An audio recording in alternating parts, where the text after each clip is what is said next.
नमस्कार साथियों, Rajasthan board exam 2023 से कक्षा 10वीं के लिए आज हम हिंदी का क्वेश्चन पेपर लेकर आ चुके हैं। बिल्कुल ऐसा ही क्वेश्चन पेपर देखने को मिलेगा, तो वीडियो पूरा जोर दो कीजिएगा।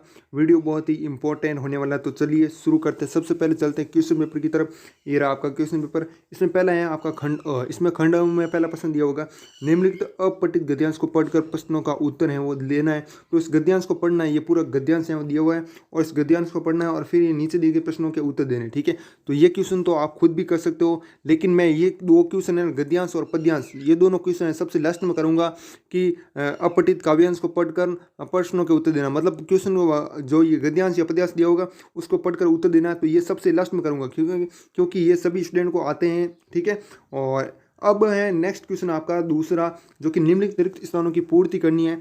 भाववाचक संज्ञा की रचना मुख्य प्रकार के शब्दों से होती है। तो किस शब्दों से होती है? भावबोधक प्रकार के। क्या हो जाएगा यहाँ पर? भावबोधक है वो राइट आंसर हो जाएगा। अब नेक्स्ट क्वेश्चन है आपका नेक्स्ट, दो या दो से अधिक वर्णों के मेल को कहते हैं। तो क्या कहते हैं? दो या दो से अधिक वर्णों के मेल को संधि कहते हैं। ठीक है, अब नेक्स्ट क्वेश्चन है आपका अगला, उपसर्ग शब्द में जुड़कर शब्दों का अर्थ बदल देते हैं। कहाँ पर जोड़ते हैं उपसर्ग? उपसर्ग तो आपके आरंभ में जुड़ते हैं, और प्रत्यय में प्रत्यय है जो कि लास्ट में जुड़ते हैं। मतलब ठीक है, ये आपको याद रखना है। उसके बाद नेक्स्ट क्वेश्चन आपका अगला, जिस शब्द में लिंग वचन कारक आदि के कारण रूप परिवर्तन नहीं होता है वह कहलाता है। तो वह क्या कहलाता है? अवयव कहलाता है। क्या कहलाता है? अवयव। ठीक है, ये आपका राइट हो जाएगा। अगला क्वेश्चन आपका, व्यंजन का स्वर से या व्यंजन के योग से होने के संधि कहते हैं। ठीक है, तो इसमें क्वेश्चन में ही हमें आंसर दिया हुआ है। ठीक है, व्यंजन का स्वर से या व्यंजन का से योग होने की, तो यहाँ पर आपका जो व्यंजन संधि होती है ना, वो आपका राइट आंसर हो जाएगा। ठीक है, अब नेक्स्ट क्वेश्चन आपका अगला, जो विशेषण संज्ञा का बोध कराते हैं वह होता है। जो भी विशेषण है वो क्या करता है? संज्ञा। संज्ञा मतलब संज्ञावाचक विशेषण। ठीक है, यहाँ पर संज्ञावाचक विशेषण है वो राइट आंसर हो जाएगा। अगला क्वेश्चन आपका नेक्स्ट, निम्नलिखित अतिलिखित प्रश्नों के उत्तर लगभग है ना आपको 20 शब्दों में लिखना है। पहला क्वेश्चन है आपका, इसमें निम्नलिखित शब्दों की संधि कीजिए। सत प्लस उपदेश। तो सत प्लस उपदेश का क्या हो जाएगा? सदुपदेश। ठीक है, ये आपका राइट आंसर हो जाएगा। इसमें कौन सी संधि है आप कमेंट में बताओ इसका आंसर। ठीक है, नेक्स्ट क्वेश्चन आपका गे प्लस अक। तो इसमें कौन सा हो जाएगा? इसमें हो जाएगा आपका गे प्लस अक गायक हो जाएगा। ठीक है, इसमें संधि कौन सी है वो भी आप कमेंट बताओगे।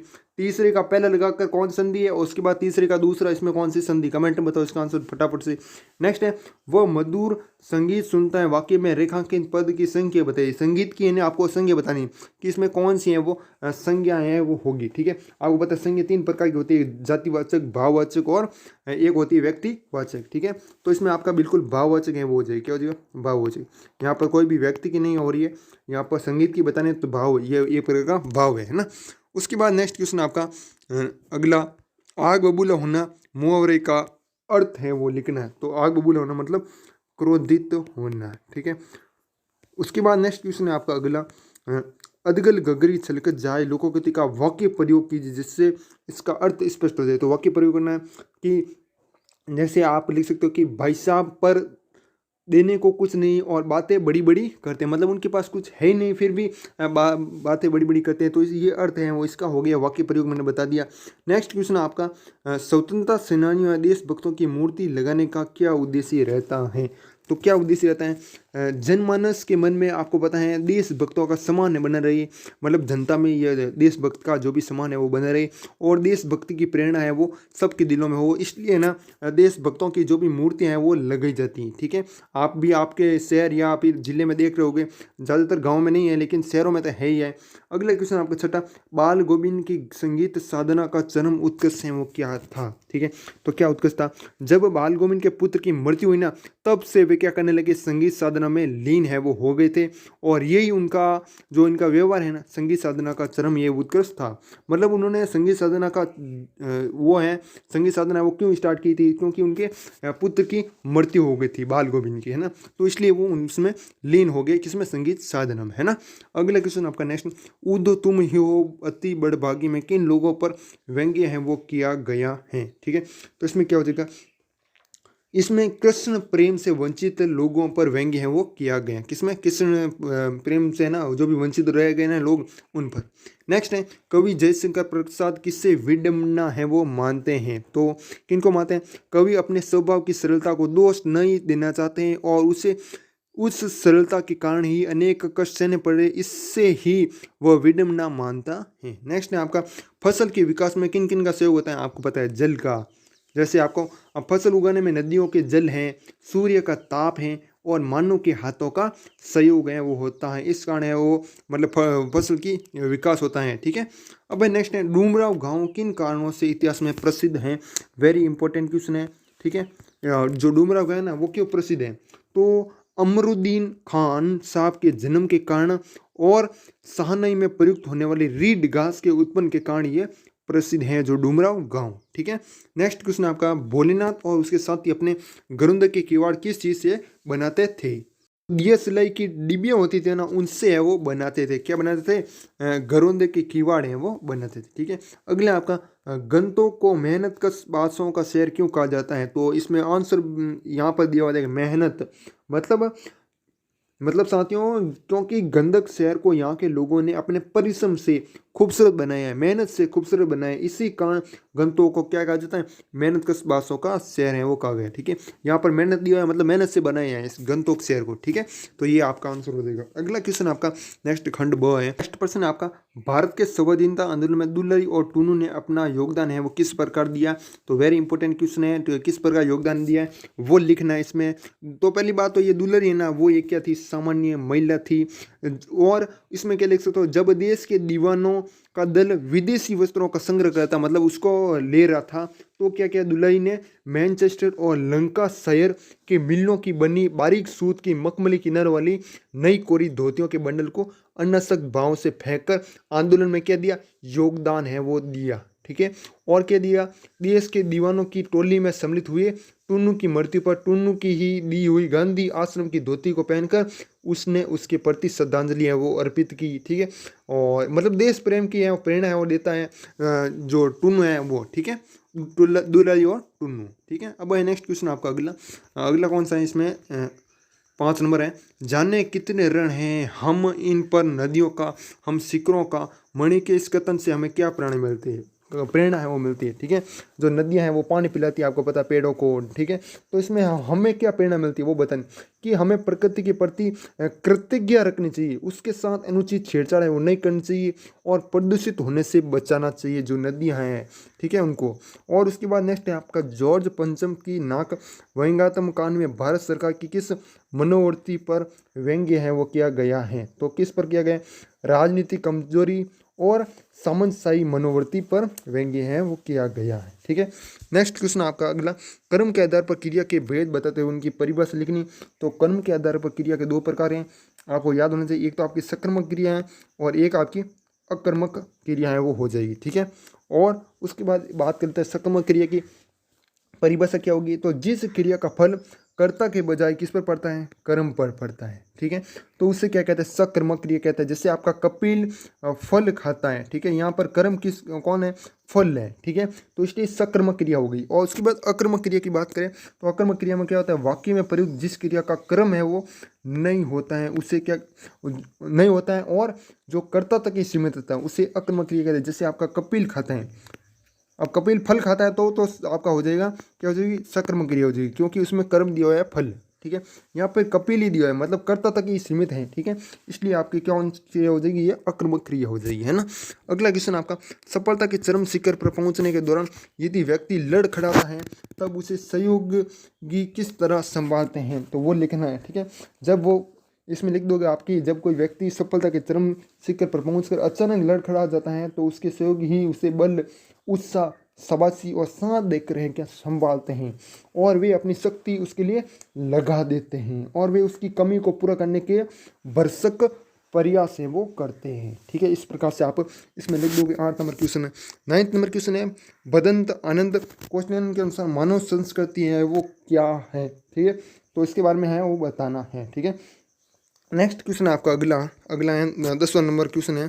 कहाँ पर ये रहा? स्मृति का पात्र बनने से कवि का क्या आशय है वो इसमें बताना है। ठीक है। नेक्स्ट क्वेश्चन है आपका अगला, उद्धव द्वारा दिए गए योग के संदेश ने गोप्य की वीर अग्नि में घी का काम है वो कैसे किया, क्योंकि इसमें गोपियाँ है ना श्री कृष्ण के प्रेम और वीर में पहले ही क्या हो रही थी, व्याकुल हो रही थी। उन्हें क्या थी, आशा थी, क्या आशा थी कि श्री कृष्ण मथुरा से शीघ्र ही वापस लौट आएंगे। किंतु जब श्री कृष्ण ने उनके लिए उद्धव के माध्यम से क्या भेजा, योग का संदेश भेजा, तो इससे गोपियाँ क्या होगी, वीरे अग्नि में घी का काम किया, क्योंकि वे तो श्री कृष्ण का क्या करना चाहती थी, दर्शन है वो करना चाहती, ठीक, इसलिए है वो अग्नि का काम है वो किया, वीर अग्नि में, है ना। नेक्स्ट क्वेश्चन आपका अगला 12 नंबर है, बाल गोविंद भक्त रेखा चित्र सामाजिक रूढ़ियों का प्रयोग करता है, इस प्रश्न है वो करना है, ठीक है। नेक्स्ट क्वेश्चन आपका 13 नंबर, और बात कर लेते हैं पीडीएफ की, तो पीडीएफ है वो आपको हमारे टेलीग्राम ग्रुप में मिल जाएगी, और टेलीग्राम ग्रुप का लिंक है वो आपको डिस्क्रिप्शन में मिल जाएगा, ठीक है। नेक्स्ट है आपका, लखनवी अंदाज पाठ के लेखक ने सेकेंड क्लास का टिकट है वो क्यों खरीदा, क्योंकि लेखक को तो एक बात है कि दूर तो जाना है वो नहीं था, ठीक है, एक तो बात तो स्पष्ट है। और सेकंड क्लास में यात्रा करने पर अधिक क्या लगते थे, दाम है वो भी लगते थे, मतलब रुपये अधिक लगते थे, ठीक है। और फिर भी भीड़ से बचकर एकांत में यात्रा है वो करने की इच्छा से उसने सेकंड क्लास का टिकट ले लिया, और वह अकेले में हिंदी की नई कहानी के बारे में सोचता था, ठीक है। और साथ ही खिड़की से बाहर के प्राकृतिक दृश्यों का भी क्या लेना चाहता, आनंद है वो लेना चाहता था, इसलिए लेखक ने सेकंड क्लास का टिकट है वो खरीदा। अब इसी प्रकार नेक्स्ट है आपका 14 नंबर क्वेश्चन है, एक कहानी यह भी के आधार पर 1946 से 1947 में स्त्रियों की सामाजिक स्थिति पर अपने विचार हैं वो लिखने, ठीक है। तो ये बात है आपकी सन 1946 में स्त्रियों के सामाजिक जीवन में क्या आ रहा था, बदलाव है उस समय आ रहा था। अब सबको घर में बंद रहकर घरेलू कामों में ही लग रहने की आवश्यकता है वो नहीं थी, मतलब घरेलू काम जो भी घर के काम है उनको क्या था, बाहर शिक्षा प्राप्त करने का अधिकार है वो हो गया था, और सामाजिक कार्य करने तथा राष्ट्रीय आंदोलन में भाग लेने की भी सुविधाएं मिलने लगी थी 1946-47 में, ठीक है।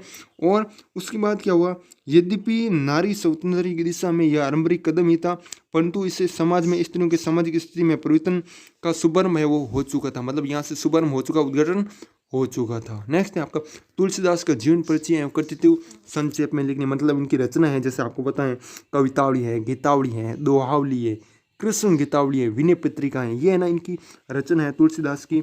और इनके जो जन्म की बात करें तो इनका जन्म है आपका हुआ तुलसीदास का 1532 में, ठीक है, ये हुआ था आपका जन्म है। कहाँ पर हुआ, तो उत्तर प्रदेश के बांदा जिले, कौन सा जिला, उत्तर प्रदेश के बांदा जिला, और गांव है आपका राजापुर है ना, राजापुर, हाँ ठीक है, राजापुर गांव, ठीक है। और उनके जन्म स्थान के बारे में कई विद्वानों के मतभेद हैं, कुछ जन्म स्थान आपके राजापुर गांव में मानते हैं, तो कुछ विद्वान उनका जन्म स्थान सोरो में भी मानते, सोरो ये जिला है आपका एटा, वहाँ पर है, ठीक है। अब है नेक्स्ट क्वेश्चन आपका अगला, नेक्स्ट और इनकी मृत्यु की बात करें तो 1623 में काशी में इनकी मृत्यु है वो हो गई थी, ठीक है, मतलब देहावसान हो गया इनका, है ना। अगला है आपका नेक्स्ट 16 नंबर क्वेश्चन, इसमें क्या करें, स्वयं प्रकाश का जीवन परिचय हम कृतित्व है वो संक्षेप में लिखना है, 2 नंबर का क्वेश्चन है, ठीक है। तो इसको आराम से कर सकते हो। इनका जन्म हुआ था आपका 1947 में, ठीक है। कहाँ पर हुआ, इंदौर में हुआ, इंदौर है आपका मध्य प्रदेश के अंदर, ठीक है, वहाँ पर इनका जन्म हुआ था स्वयं प्रकाश का, ये आपको याद रखना है। उसके बाद इनकी रचनाएं कौन कौन सी हैं वो लिख देना साहित्य परिचय, ठीक है। नेक्स्ट आपका खंड 6, और ये क्वेश्चन बहुत आसान है कि निम्नलिखित पद्यांश की सप्रसंग व्याख्या करनी है। मान लीजिए कि पुराने जमाने में भारत की एक भी स्त्री पढ़ी लिखी नहीं थी और न सही, ठीक है, तो इसके मतलब है ना थोड़ी 3-4 लाइनें वो बढ़ा देनी है आपके खुद से मन है ना, तो वो ये व्याख्या हो जाएगी। उसके बाद है अथवा में आप ये भी कर सकते हो, ठीक है, कोई भी करो, या तो ये करो या फिर ये करो, ये तो मुझे लगता है आप कर ही लोगे। नेक्स्ट है आपका नेक्स्ट निम्नलिखित पठित पद्यांश की सप्रसंग व्याख्या करनी है, ठीक है, तो इस पर पद्यांश को पढ़ना है और इसकी सप्रसंग व्याख्या करनी, कौन से पाठ से लिए गया। और उसके बाद अथवा में आप ये वाला भी कर सकते हो, एक लाइन इधर है और ऊपर है बाकी सब, ठीक है, 4-5-3 लाइन है ना यहाँ पर है ना, ये भी कर सकते हो। नेक्स्ट है आपका सूरदास के भ्रमर गीत की मुख्य विशेषताओं को बताना है, ठीक है। नेक्स्ट है आपका अथवा में आप ये भी कर सकते हो, दंतुरित मुस्कान कविता के आधार पर बच्चे से कवि की मुलाकात का जो शब्द चित्र उपस्थित हुआ उसे अपने शब्दों में लिखना है, ठीक है। अब इसी प्रकार नेक्स्ट क्वेश्चन आपका अगला, लेखक बदंत आनंद कौशल्यायन के निबंध संस्कृति का मूल प्रतिपादन है वो लिखना है। अथवा में आप ये भी कर सकते हो नेताजी के समकालीन के आधार पर हालदार के चरित्र की विशेषताएं वो लिखनी है। ठीक है, अब इसी प्रकार है नेक्स्ट क्वेश्चन आपका निबंध है आज का आपका खंड 2। इसमें क्या करें, निम्नलिखित में से किसी एक पर 300 से 350 शब्दों में सारंगीकृत निबंध लिखना है। राष्ट्र के प्रति हमारा नेतृत्व दायित्व। ठीक है, ये आपका पहला निबंध है। ठीक है, तो इस पर आपको निबंध लिखना है। उसके बाद जो मैंने ये क्वेश्चन पेपर बनाया ना, उसमें एक निबंध दिया हुआ है वैसे। ठीक है, लेकिन आपके 4 ऑप्शन दिए होंगे, 4 में से कोई है वो ये करना है। यहाँ पर तो एक ही दिया हुआ है ना। प्रश्न संख्या 22 है, स्वयं को राजकीय माध्यमिक विद्यालय शिवपुरा की कक्षा 10वीं के छात्र नीतीश मानते हुए अपने विद्यालय के प्रधानाचार्य को खेल कूद व्यवस्था सुचारू रूप से करवाना है। तो प्रार्थना पत्र है वो लिखना। तो इस प्रकार से प्रार्थना पत्र लिखना है। सबसे पहले आपको सेवा में, फिर श्रीमान प्रधानाचार्य जी राजकीय माध्यमिक विद्यालय शिवपुरा। ठीक है, तो यहाँ पर शिवपुरा लिखा हुआ है ना, तो शिवपुरा ये आपको लगाना है। ठीक है, और कक्षा 10वीं ही लिखनी है। ठीक है, और नाम अपना नीतीश ही लिखना है, कुछ दूसरा है वो नहीं लिखना है। और फिर आपको इस प्रकार से वो लिख देना है कि क्या लिखना है, विषय लिखना है आपको खेलकूद की सुचारू व्यवस्था के संबंध में। सविनय निवेदन है, ये आप पढ़ लेना। ठीक है, बाकी मैंने बता दिया है। और लास्ट में आपको क्या लिखना है, यहाँ पर मयंक चौहान थोड़ा लिखना है ना, नीतीश है वो लिखना है। यहाँ पर देख सकते हो 10वीं का छात्र नीतीश मानते हुए ना, तो यहाँ पर नीतीश आएगा, मयंक चौहान है वो नहीं आएगा।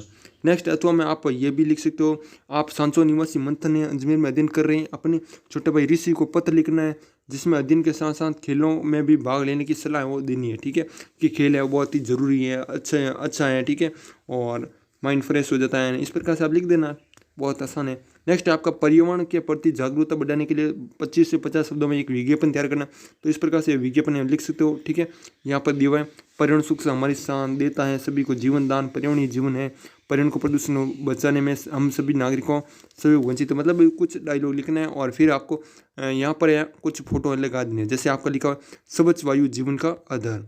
और यहाँ पर कौन कौन सी लाइन लिखनी है वो आपको जो लिखना चाहो कि जल एवं वायु को स्वच्छ रखी, हरितम का रोपण एवं संरक्षण करे, परालियाँ कूड़ा कचरा न जलावे। और उसके बाद है नेक्स्ट आपका सदैव जागरूकता जरूरी, ये लिख देना है ना। इस प्रकार से लिख दो आराम से। नेक्स्ट आपका यातायात अथवा परिवहन अधिकारी की ओर से सड़क पर वाहन सावधानी से चलाने का एक सार्वजनिक विज्ञापन लगभग 25 से 50 शब्दों में तैयार करना है। तो ये आप लिख दोगे, सावधानी हटी दुर्घटना घटी, सोचिए और आपकी यात्रा मंगलमय हो, मत करो इतनी मस्ती, जिंदगी नहीं है सस्ती, यातायात नियमों को करे पालन। और इसमें आपकी जो भी लाइन है वो लिख देना बीच में। ठीक है, इस प्रकार से आपको लिख देना है। बाकी मिलते हैं किसी नेक्स्ट वीडियो में। और वो गद्यांश तो आप कर ही लोगे, ठीक है, वो तो बहुत ही आसान है। ठीक है, और पद्यांश भी वो भी आसान है, 2 क्वेश्चन नहीं करे, बाकी मैंने सभी क्वेश्चन है वो करवाई हैं। ठीक है, क्योंकि वो तो आसान है, उसमें टाइम हम क्यों वेस्ट करें, उसमें लगभग 10 से 15 मिनट लगेंगे। और बाकी आप कुछ दूसरा वीडियो देख लोगे तो भी हेल्प हो जाएंगी। ठीक है, तो मिलते हैं किसी नेक्स्ट वीडियो में, तब तक के लिए जय हिंद, जय भारत, वंदे मातरम।